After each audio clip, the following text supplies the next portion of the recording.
नमस्कार,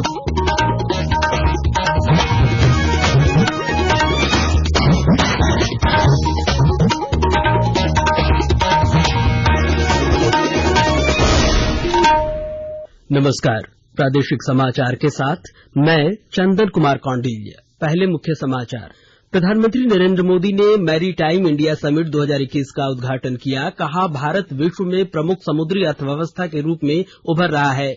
झारखंड विधानसभा में 7,323 करोड़ 25 लाख रुपए से अधिक का अनुपूरक बजट पारित। कल पेश होगा आम बजट। रांची के मोरहाबादी मैदान में 10 से 30 मार्च तक सेना बहाली रैली, आवश्यक व्यवस्था और तैयारियों को लेकर हुई उच्च स्तरीय बैठक।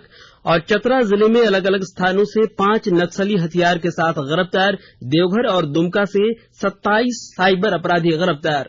और अब समाचारों से पहले एक जरूरी संदेश। कोविड-19 महामारी के खिलाफ देश एकजुट होकर लड़ रहा है। आप भी हमारे साथ सुरक्षा और बचाव के 3 आसान एहतियाती उपायों का संकल्प लें। मास्क पहने, 2 गज की दूरी है जरूरी, सुरक्षित दूरी बनाए रखें, हाथ और मुंह साफ रखें। और आइए बढ़ते हैं अब समाचारों की ओर।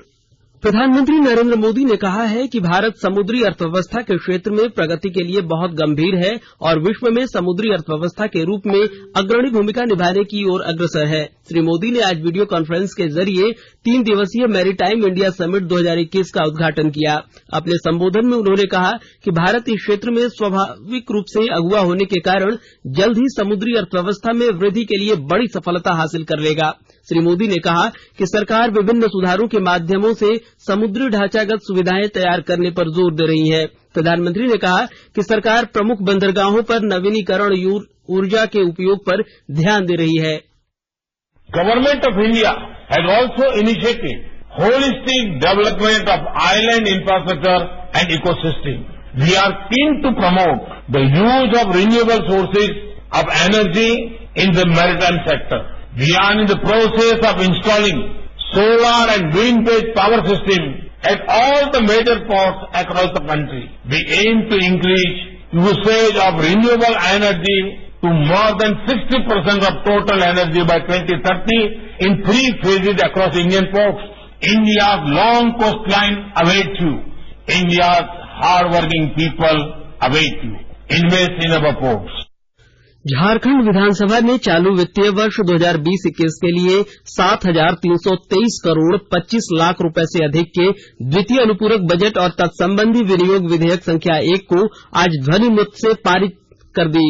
विधानसभा में भोजनावकाश के बाद द्वितीय अनुपूरक बजट पर चर्चा के दौरान सरकार की ओर से जवाब देते हुए वित्त मंत्री डॉक्टर रामेश्वर उरांव ने कहा कि जनहित में द्वितीय अनुपूरक बजट की राशि को मंजूरी मिलना जरूरी है। चर्चा के बाद भाजपा के अनंत ओझा की ओर से लाए गए कटौती प्रस्ताव को नामंजूर करते हुए द्वितीय अनुपूरक बजट और तत्संबंधी विनियोग विधेयक संख्या 1 ध्वनिमत से मंजूरी दे दी गई।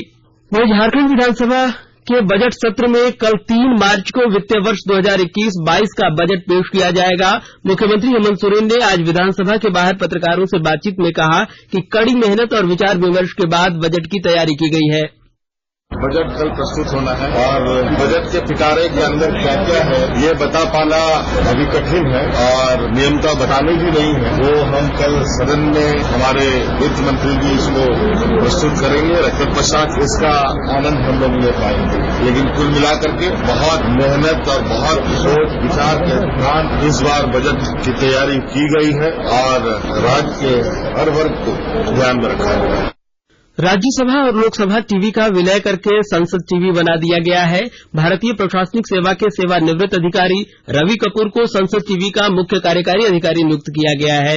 संसद टीवी लोकसभा और राज्यसभा की कार्यवाही का सीधा प्रसारण 2 अलग अलग चैनलों पर प्रसारित करेगा। दोनों चैनलों को एकीकरण के बारे में गठित समिति की रिपोर्ट के आधार पर राज्यसभा के सभापति एम वेंकैया नायडू और लोकसभा अध्यक्ष ओम बिरला ने संयुक्त रूप से यह निर्णय लिया है। भारतीय स्टेट बैंक ने आवास ऋण पर ब्याज दर 6.7% कर दी है।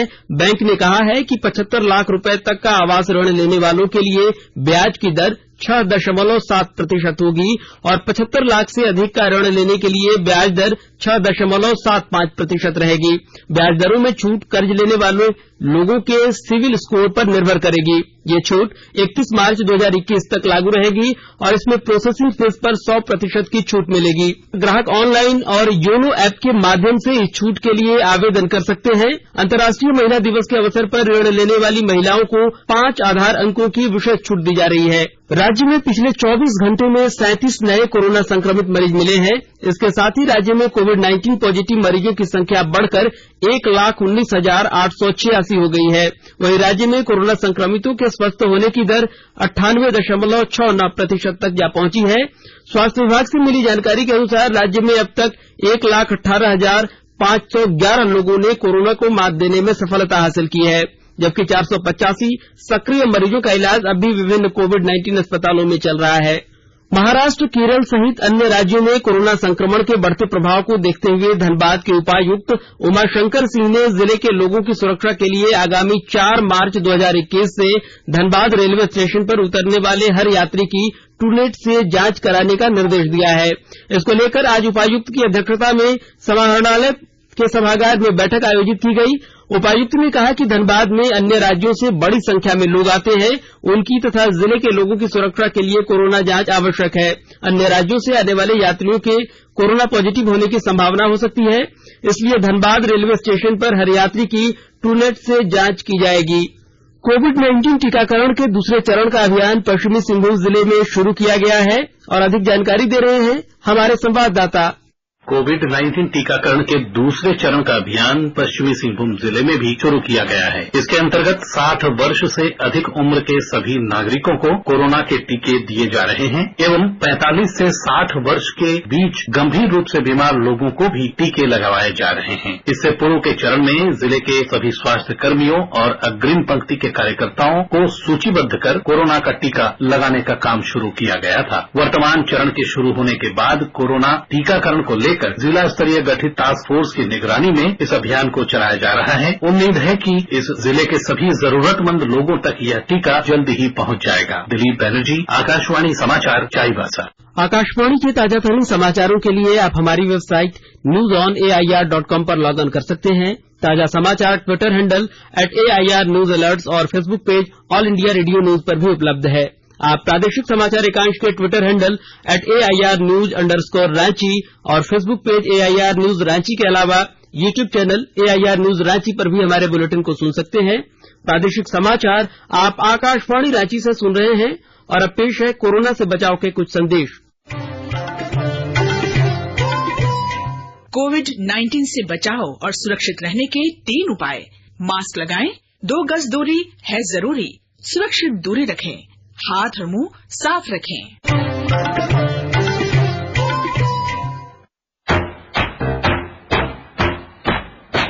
चलो मिलकर एक शुरुआत करें, चलो एक फैसला आज करें, मास्क नहीं तो टोकेंगे, कोरोना को रोकेंगे। चलो एक इरादा करते हैं, चलो एक इरादा करते हैं, मास्क नहीं तो टोकेंगे, कोरोना को रोकेंगे। भारत सरकार द्वारा जनहित में जारी। प्रादेशिक समाचार में आपका एक बार फिर से स्वागत है। मुख्यमंत्री हेमंत सोरेन ने सरना धर्मगुरु बंधन तिग्गा के बेहतर इलाज के लिए उनकी पत्नी फरोज तिग्गा को मुख्यमंत्री राहत कोष से 2 लाख रुपए का चेक प्रदान किया। श्री बंधन तिग्गा को वेल्लोर में इलाज चल रहा है। मुख्यमंत्री ने उनके शीघ्र स्वस्थ होने की कामना की। वहीं वरीय पत्रकार रवि प्रकाश के बेहतर इलाज के लिए भी उनके पुत्र प्रतीक को मुख्यमंत्री राहत कोष से 2 लाख रुपए का चेक प्रदान किया। रांची के मोरहाबादी मैदान में 10 से 30 मार्च तक प्रस्तावित सेना बहाली के सफल आयोजन को लेकर आज सेना और प्रशासनिक पदाधिकारियों के साथ समन्वय बैठक आयोजित की गई। बैठक के दौरान निदेशक सेना भर्ती कर्नल IS पटियाल ने PPT के माध्यम से सेना बहाली की प्रक्रिया की जानकारी देते हुए आयोजन स्थल पर जिला प्रशासन द्वारा की जाने वाली व्यवस्था से संबंधित विस्तृत जानकारी साझा की। उन्होंने पंडाल निर्माण, बिजली व्यवस्था, पेयजल, शौचालय, अग्निशमन और बहाली रैली के दौरान सुरक्षा व्यवस्था को लेकर मजिस्ट्रेट की प्रतिनियुक्ति समेत अन्य बिंदुओं को लेकर विचार विमर्श किया। नक्सलियों के खिलाफ चलाए जा रहे अभियान में चतरा पुलिस को आज एक बड़ी सफलता हाथ लगी है। ठेकेदारों और व्यवसायियों से फोन पर डरा धमकाकर लेवी वसूलकर बड़ी घटना को अंजाम देने के फिराक में जुटे टीएसपीसी के 3 और पीएलएफआई के 2 नक्सलियों को पुलिस ने हथियार के साथ गिरफ्तार कर लिया। जिले के हंटरगंज थाना क्षेत्र की पुलिस कुसमाही सागा पहाड़ी के समीप से इन सभी नक्सलियों को गिरफ्तार किया गया। गिरफ्तार नक्सलियों के पास से 2 अमेरिकन मेड पिस्टल, पुलिस से लूटी गई राइफल, 3 पिस्टल मैगजीन, 32 जिंदा कारतूस, 3 मोटरसाइकिल, विभिन्न कंपनियों का 6 मोबाइल और लेवी मांगने में प्रवृत्त विभिन्न कंपनियों का 16 सिम कार्ड और 3000 रुपए नकद भी बरामद किए गए हैं। देवघर पुलिस ने जिले के बुढ़ई, करो, मधुपुर और सारठ थाना क्षेत्र के विभिन्न गांवों में छापेमारी कर 22 साइबर अपराधियों को गिरफ्तार करने में सफलता हासिल की है। गिरफ्तार अपराधियों के पास से 32 मोबाइल, 59 सिम कार्ड और 12 पासबुक, 2 चेक बुक और 11 एटीएम कार्ड भी बरामद किया गया है। इधर दुमका पुलिस ने भी बैंक अधिकारी बन लोगों के ठगी का शिकार बनाने वाले 5 साइबर अपराधियों को गिरफ्तार किया है। इन साइबर अपराधियों के पास से पुलिस ने नकदी 42,000 रुपए, एक स्विफ्ट डिजायर कार, 5 मोबाइल और फर्जी सिम सहित फर्जी एटीएम कार्ड बरामद किए हैं। अंतर्राष्ट्रीय महिला दिवस हर साल 8 मार्च को मनाया जाता है। आकाशवाणी इस अवसर पर विभिन्न क्षेत्रों में उपलब्धियां हासिल करने वाली महिलाओं की गाथा प्रस्तुत कर रहा है। इसी श्रृंखला में प्रस्तुत है कैप्टन निवेदिता भसीन से आकाशवाणी की बातचीत, जिसमें उन्होंने प्रारंभिक दिनों की यादें साझा की हैं। कैप्टन भसीन कोलकाता से सिलचर की उड़ान भरने वाली सबसे कम उम्र की सह चालक रही हैं। इस उड़ान में सभी महिलाएं शामिल थीं। आज भारत में उड्डयन के क्षेत्र में 13% महिलाएं हैं, जो विश्व में सबसे अधिक हैं। देश की सबसे युवा पायलट बनी निवेदिता भसीन आज गौरवान्वित हैं। कैप्टन निवेदिता भसीन ने वर्ष 1979 में विमान चालन आरंभ किया था। उन्हें वर्ष 1989 में जेट विमान उड़ाने वाली पहली महिला होने का गौरव प्राप्त है। आकाशवाणी से बातचीत में निवेदिता बताती हैं कि इस क्षेत्र में उनका सफर काफी मुश्किल भरा रहा, लेकिन धीरे धीरे उन्होंने सफर को आसान बनाया और ये उपलब्धि हासिल की। Of course, it was a very small community of us girls, and definitely it was really lonely for us. It was a very difficult life. With time, I think our colleagues got used to us flying alongside them. There was a comfort factor. The passengers got used to seeing women pilots in uniform, and now we are so many of us. I don't think it makes any difference to either the crew or the passengers to see women pilots flying. दीक्षा सक्सेना की report के साथ समाचार कक्ष से फरहत नाज। और अब संक्षिप्त खबरें। गुमला जिला मुख्यालय स्थित परमवीर अल्बर्ट एक्का स्टेडियम में कृषि, पशुपालन और सहकारिता विभाग की ओर से जिला स्तरीय किसान मेला का आयोजन किया गया। जिले में झारखंड कृषि ऋण माफी योजना अंतर्गत लगभग 30,000 किसानों को बैंक द्वारा चिन्हित किया गया है। राष्ट्रीय ओबीसी मोर्चा के प्रदेश अध्यक्ष राजेश कुमार गुप्ता ने ओबीसी हित में केंद्र और राज्य सरकार से ओबीसी मंत्रालय के गठन का आग्रह किया है। झारखंड आंदोलनकारी मोर्चा और झारखंड पार्टी के संयुक्त तत्वावधान में आज खूंटी जिले के तपकरा शहीद स्थल में श्रद्धांजलि सभा का आयोजन किया गया। इस मौके पर झारखंड अलग राज्य के लिए चलाए जा रहे आंदोलन के क्रम में 2 मार्च 1946 को शहीद हुए आंदोलनकारियों को श्रद्धांजलि दी गई। और अंत में मुख्य समाचार एक बार फिर। प्रधानमंत्री नरेंद्र मोदी ने मैरीटाइम इंडिया समिट 2021 का उद्घाटन किया। कहा, भारत विश्व में प्रमुख समुद्री अर्थव्यवस्था के रूप में उभर रहा है। झारखंड विधानसभा में 7,323 करोड़ 25 लाख रुपए से अधिक का अनुपूरक बजट पारित। कल पेश होगा आम बजट। रांची के मोरहाबादी मैदान में 10 से 30 मार्च तक सेना बहाली रैली, आवश्यक व्यवस्था और तैयारियों को लेकर हुई उच्च स्तरीय बैठक। और चतरा जिले में अलग अलग स्थानों से 5 नक्सली हथियार के साथ गिरफ्तार। देवघर और दुमका से 27 साइबर अपराधी गिरफ्तार। इसके साथ ही आकाशवाणी रांची से प्रादेशिक समाचार का यह बुलेटिन समाप्त हुआ। नमस्कार। घर में रहिए, सुरक्षित रहिए और सुनते रहिए आकाशवाणी।